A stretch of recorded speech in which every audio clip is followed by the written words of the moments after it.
Video review, a very important aspect in sporting events in America through baseball, basketball, football, and in rugby and cricket outside of America.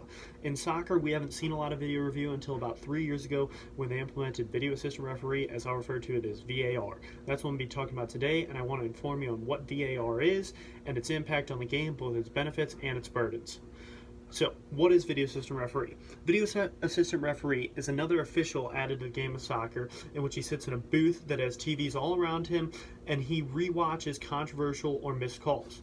He relays his opinion, his call, to the head referee on field. They talk it out, and ultimately it is the head referee's decision.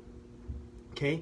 But as we see in other leagues like the MLS and the Bundesliga, which MLS is the American League and Bundesliga is the German League, there's an on-field camera in which the referee who made the call can also review his own call and see why he made it, and he can also talk to the guy in the booth and get a second opinion. But according to your essential guide to the video assistant referee, 96% of calls made by match officials in soccer are correct. VAR would only raise it to 98%, but that 2% will have an effect on the game because it could be a call that would cost a team a game or something else, cost a player a red card, things like that. VAR can only be used in 4 situations: goals, penalties, players' mistaken identity, or straight red cards. Nonetheless, VAR is trying to be used in only clear and obvious situations, and they're trying to eliminate it as much as possible. Now, I want to talk about the controversy behind VAR, because there's a lot of it. Managers, players, and fans alike are very frustrated with the VAR based on the time it's taken, based on the fact that there's still missed calls, and just based on the fact that VAR is the spotlight of soccer right now, and that's a problem.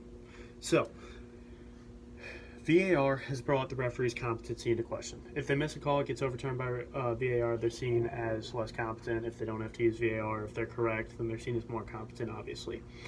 But it's putting a spotlight on them, okay? Especially because in the Bundesliga, 23% of VAR calls are still missed. That is according to video assistant referee at the World Cup 2018, which is absolutely absurd. It's like we shouldn't even have a match official at that point, because almost anybody could do better than missing 23% of those calls, because you're looking at a video and you should know what you're doing. But that's, I'm not going to be biased. That was just, sorry, I went on a little rant. But the most important issue that we're going to talk about is time. VAR takes up so much time. It's supposed to be a maximum of 2 minutes, but the problem is it's taking 4 to 5. We're adding time onto games. Players are restless. Fans are restless. It sucks the passion out of the game. That is the biggest thing we see. We're putting the spotlight on video assistant referee, and we're taking it away from the players, away from the passion of the fans, and that is an issue in this game. Okay, but according to the controversial video assistant referee in soccer, we see that cricket and rugby have a very good VAR system in which they have a television match official and a decision review system in which they're efficient and there's no confusion on what they're doing. So we're going to talk about the benefits now, and that is one of the benefits. So according to video reviews are hated in soccer, that's not the case in rugby. We see that rugby has a system in which the video review is displayed in the stadium and the conversation between the officials is heard throughout the stadium, so no one is confused on what's happening, no one's confused on why it's happening. There might still be controversy, but everybody knows why everything's happening. Okay, so soccer, the problem is fans don't understand why the call is made, fans don't get what's happening, and that's why they're frustrated.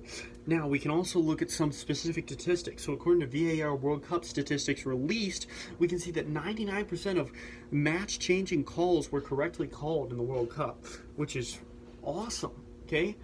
I mean, that's way better than 96%. It's way better than the 77% that we saw in the Bundesliga. Furthermore, we see in the 2019 Women's World Cup, 29 calls were changed, 13 for penalty kicks. We're seeing a ton more penalty kicks. We saw 22 in the Men's World Cup, but that's because the video assistant referee sees off-ball tugs, it sees shirt pulling, things like that referees just don't get to see.